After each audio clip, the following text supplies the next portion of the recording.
You'll never own property, little sister. You just don't have the head for business, my sister, Natalie, sneered as she handed me the keys to her luxury downtown condo.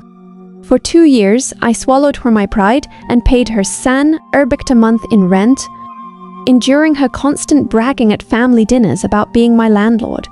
She loved holding her success over my head, treating me like a charity case while she traveled the world on my dime. But Natalie didn't realize that I was playing a much longer game. 5 minutes after she served me an abrupt eviction notice to sell the place for a massive profit, I handed her a certified legal packet. The smirk instantly vanished from her face and her knees buckled. I hadn't just been her tenant, I had quietly bought out her overdue private mortgage notes. She didn't own the condo anymore. I did. Gemma's my name is Maya, and at 26 years old, I finally learned that the people closest to you are often the ones most terrified of your success. For 2 long years, my life was defined by a monthly transaction of $3,200, a staggering amount of rent that I faithfully transferred to my older sister, Natalie. To the rest of our family, Natalie was the golden child, the real estate mastermind who had graciously thrown her struggling little sister a lifeline by letting me lease her luxury downtown condo. But the reality was far less charitable. Natalie didn't just want my money, she wanted my submission. Every family dinner, every holiday gathering, she made sure to turn the conversation toward the housing market just to look down her nose at me. You'll never own property, little sister. You just don't have the head for business, she would say, her voice dripping with a casual cruelty wrapped in sisterly advice. She loved reminding me that I was paying down her mortgage while building absolutely zero equity for myself. I swallowed my pride and kept my mouth shut, letting her believe that the $3,200 was bleeding me dry. She thought she was keeping me firmly under her thumb, safely trapped in a cycle of financial dependency, while she used my hard-earned cash to fund her lavish lifestyle and weekend trips. What Natalie completely failed to realize, however, was that my silence wasn't a sign of weakness. It was the foundation of a very long, very quiet game. While Natalie viewed me as a struggling corporate assistant, barely scraping by to afford her exorbitant rent, my true financial reality was I was a remote senior data analyst pulling in a 6-figure income, supplemented by smart investments. Because I worked from home and kept my lifestyle incredibly frugal, I let Natalie completely underestimate my financial power. To me, the condo wasn't a permanent home. It was a quiet workspace where I could execute my financial goals without distraction. The turning point came completely by accident, about 8 months into my tenancy. A piece of official mail addressed to Natalie was mistakenly delivered to my unit. It was unsealed, and when I pulled out the document, my breath caught in my throat. It wasn't a standard bank stick. It was a final notice of delinquency from a private lending firm, detailing massive unpaid property taxes and severely late payments on a secondary high-interest balloon note tied directly to the condo.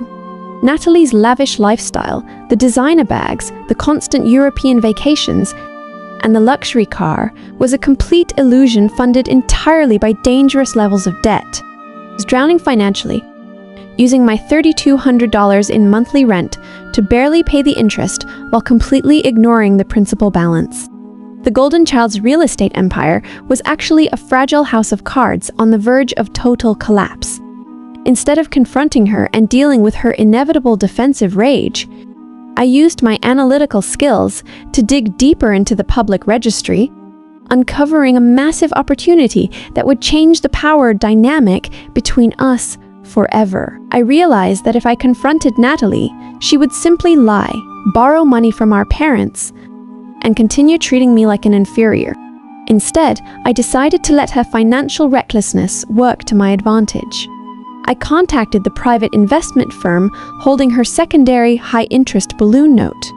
Through my digging, I discovered that Natalie had stopped communicating with them entirely, foolishly believing she could dodge their legal notices while pocketing my rent money.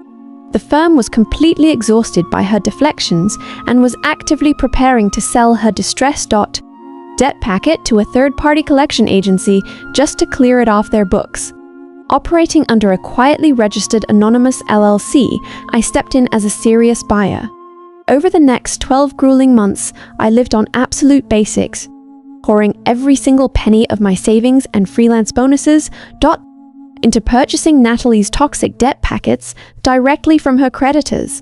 It was a meticulous, high-stakes process, but by the end of the year, my LLC legally owned the high-interest note and the underlying deed to her luxury condo. Natalie had absolutely no idea that her monthly mortgage payments were no longer going to a faceless corporate entity. They were being routed directly into an account that I controlled.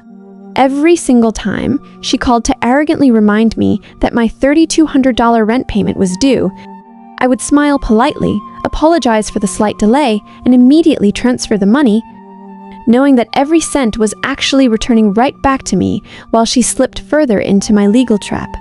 MB, the real estate market in our city suddenly experienced a massive spike, and that unexpected surge of greed was exactly what pushed Natalie over the edge. She truly believed she was sitting on a goldmine of pure equity, and she couldn't wait to use it to completely humiliate me one last time. The ambush happened during a casual Sunday brunch at our parents' house, right in front of our entire family. Natalie waited until everyone was seated before sliding a crisp, official-looking document across the dining table toward my plate. It was a formal 30-day notice to quit tenancy. "I'm selling the condo, Maya," she announced, her voice filled with a sickening level of smug satisfaction. "The market is too hot to pass up, and I'm using the massive profit to buy a mansion in the hills. I need you packed up and completely out by the end of the month." Our parents immediately started praising her business brilliance, completely ignoring the fact that she was leaving her own sister suddenly homeless. When I quietly asked her for just a few extra weeks to find a new place to live, Natalie just laughed, crossing her arms tightly. "Business is business, little sister. You'll never own property anyway, so it shouldn't matter to you where you rent next. You just don't have the head for high-stakes decisions like this. You need to grow up and face reality."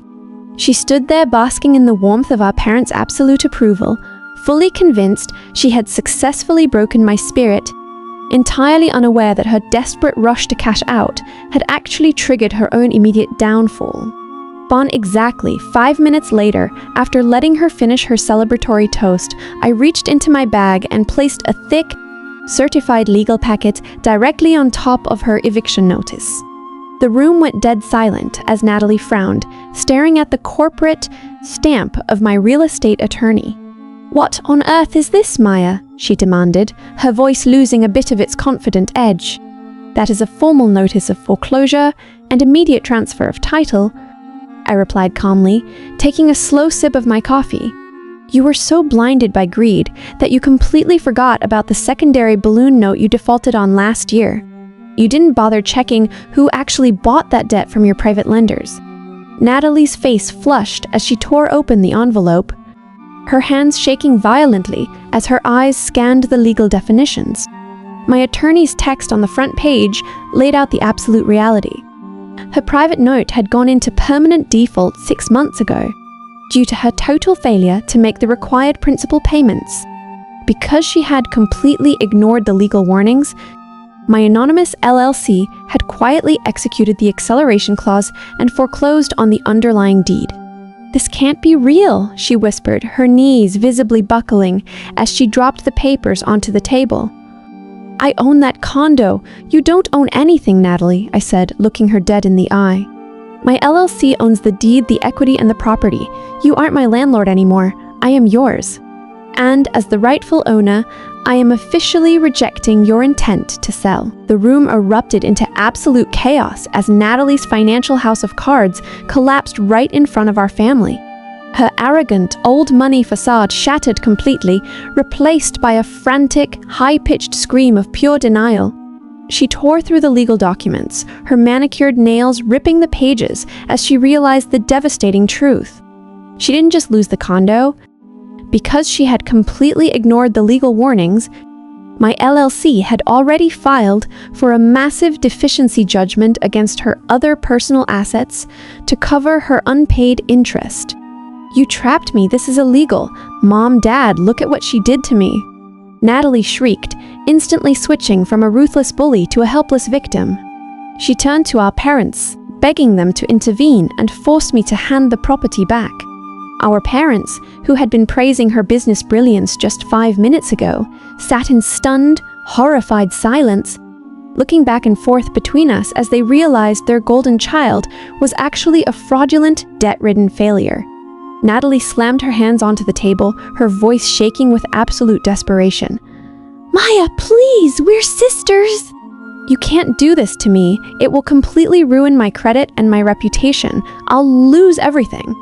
Suddenly, the condescending remarks about how I didn't have a head for business completely vanished. She was on her knees, crying and pleading for family unity, begging for the exact same mercy and grace that she had refused to dot. Show me when she handed me that ruthless 30-day eviction notice. "Mean there is no we family compromise here, Natalie," I said, my voice steady and entirely devoid of emotion.